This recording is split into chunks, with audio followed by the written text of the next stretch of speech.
Huzurabad BRS MLA పాడి కౌశిక్ రెడ్డిని పోలీసులు అరెస్టు చేశారు. వరంగల్ సుబేదారి పోలీసులు ఆయనను శంషాబాద్ విమానాశ్రయంలో అదుపులోకి తీసుకున్నారు. అనంతరం వరంగల్ కి తరలించారు.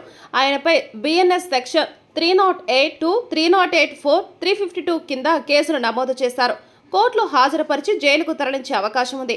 మనోజ్ రెడ్డి అనే వ్యాపారిని 50 లక్షలు ఇవ్వాలంటూ బెదిరించాడని అతని భార్య సుబేదారి పోలీస్ స్టేషన్లో ఫిర్యాదు చేశారు. ఈ నేపథ్యంలో శనివారం ఉదయం ఎమ్మెల్యే కౌశిక్ రెడ్డిని పోలీసులు అరెస్టు చేశారు. కాగా సుబేదారి పోలీస్ స్టేషన్లో తనపై నమోదైన కేసును కొట్టివేయాలని కోరుతూ ఎమ్మెల్యే కౌశిక్ రెడ్డి 4 రోజుల క్రితం హైకోర్టును ఆశ్రయించారు. అయితే ఈ విషయంలో ఆయనకు చుక్కెదురైంది.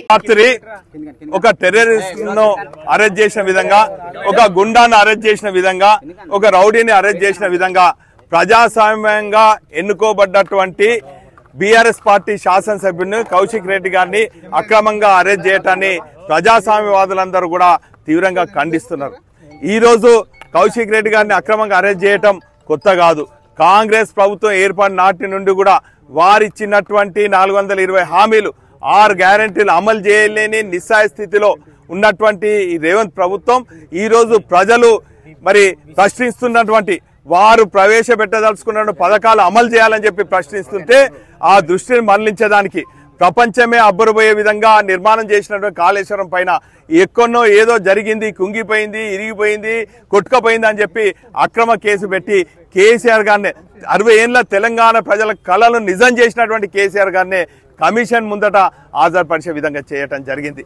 అదేవిధంగా కేటీఆర్ గారిని కూడా మరి హైదరాబాద్ మరి బ్రాండ్ ఇమేజ్ ను ప్రపంచంలో మరి గుర్తించే విధంగా చేసినటువంటి కేటీఆర్ గారిని కూడా మన ఏసీబీ కోర్టులో మరి అక్రమంగా కేసులు బనాయించి చేయటం జరిగింది. మేము ఏమంటున్నామంటే మేము చట్టాన్ని గౌరవించే వాళ్ళం, ప్రజాస్వామ్యాన్ని పరిరక్షించే వాళ్ళం, ప్రజాస్వామ్యానికి విలువ ఇచ్చే వాళ్ళం, ప్రజల ఆకాంక్ష మేరకు పనిచేసే ప్రతిపక్ష నాయకులం. మరి ఈ రోజు ఇటువంటి అక్రమ కేసులు పెడితే మేము భయపడే వాళ్ళం కాదు, మేము చట్టాలను గౌరవిస్తాం.